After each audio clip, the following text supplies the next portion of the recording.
A timeline of Ted Bundy's reign of terror. Ted Bundy didn't appear like the conventional serial murderer. Bundy, handsome, smart, and charming, rose to prominence in Washington state politics after completing a psychology degree and entering law school. It was a combination that made him a desirable target for female acquaintances. But it was his brains and attractiveness that drew him in and exposed him as a vicious monster. In the 1970s, Bundy kidnapped, bludgeoned, and murdered at least 20 women, with many more likely dying at his hands. And although Bundy didn't look the part, his name had come to represent the worst of the misfits who appear to strike at random, shattering lives. January 4, 1974, Bundy strikes a UW student. Ken Bundy beats up on UW student Karen Sparks in her Seattle home while he was in law school. Sparks survives the assault, but with irreversible brain damage. Bundy's first proved murder. February 1, 1974, Linda Ann Healy, another UW student, leaves her off-campus house early in the morning, her bed made with blood on the pillow. Her skeleton is discovered a year later on Taylor Mountain, near Seattle. On July 14, 1974, Bundy claimed the lives of two people.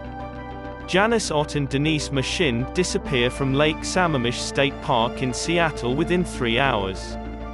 Witnesses said a young guy called Ted asked the ladies to assist him lift his boat.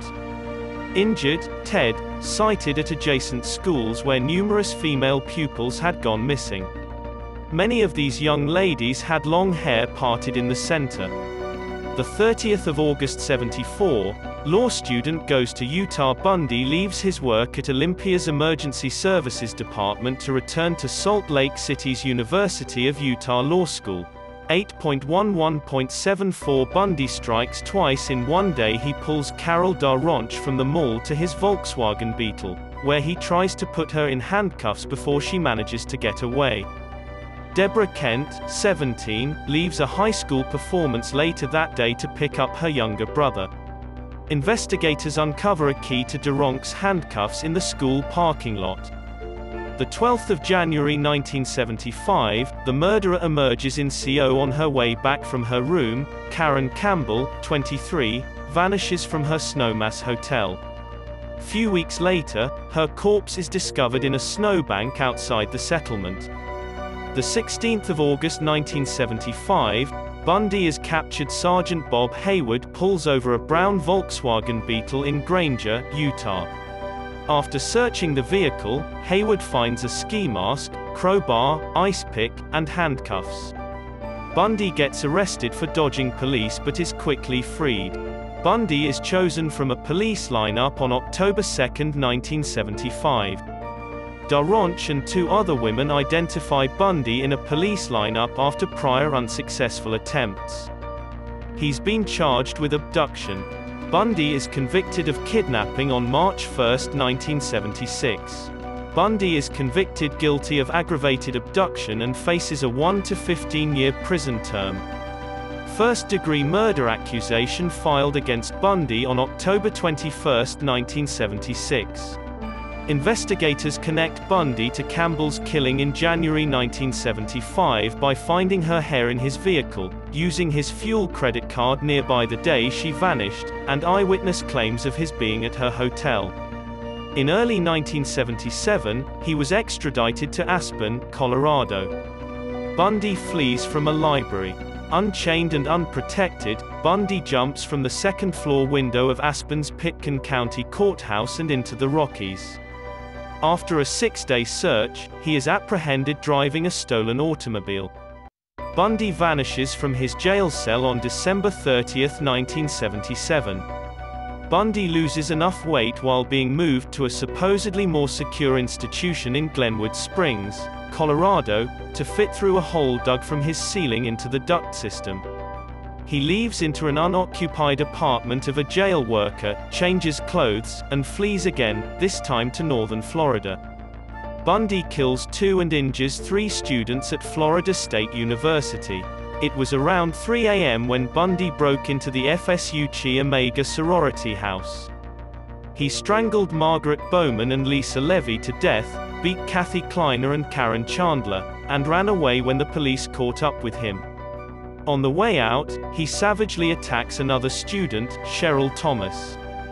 Kleiner, Chandler, and Thomas all survive, but cannot identify their assailant. The 9th of February 1978, Bundy attacks again Kimberly Leach, a 7th student at Lake City Junior High School in Florida, vanishes during the day. At 12, she is Bundy's youngest victim. Later, her corpse was discovered in Suwannee River State Park. The 15th of February 1978, Bundy is finally caught. Officer David Lee of the Pensacola Police Department pulls stops an automobile with no headlights at 1:30 a.m. and discovers the plates of a stolen vehicle. The individual soon exposes himself to be the FBI's wanted Bundy. June 25, 1979, Bundy's Florida rampage trial starts. Jury selection begins at the Dade County Metro Justice Building in Miami.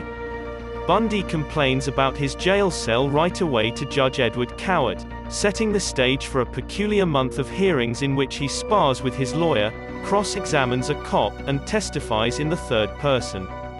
The 18th of July 1979, crowning Bundy's teeth. Despite the defense's concerns, forensic dentist Richard Souviron connects huge pictures of Bundy's teeth to bite marks discovered on one of the FSU students. The Florida State students' killings were convicted on July 24, 1979. 7 men and 5 women took less than 7 hours to decide that Bundy was guilty of killing Bowman and Levy and trying to kill Kleiner, Chandler, and Thomas. The next week, he's condemned to Florida's electric chair. Bundy is on trial for Kimberly Leach's murder. The testimony of a fireman who saw the perpetrator bring the 12-year-old to his vehicle and the similar garment fibers discovered on both the suspected murderer and victim contradict Bundy. A month later, the jury convicts Bundy again. Bundy marries on February 9, 1980, before being executed again. Bundy proposes to fiancée Carol Boone in front of a notary public, making their marriage legitimate. The jury then recommends the newly married convict's execution. Bundy is the topic of a popular novel. Crime reporter Ann Rule has written The Stranger Beside Me, a book about her association with serial murderer Ted Bundy in the 1970s while working at a suicide crisis hotline. In The Phantom Prince the next year, Elizabeth Kendall describes her own personal meetings with Bundy. November 17, 1986, Bundy receives a reprieve.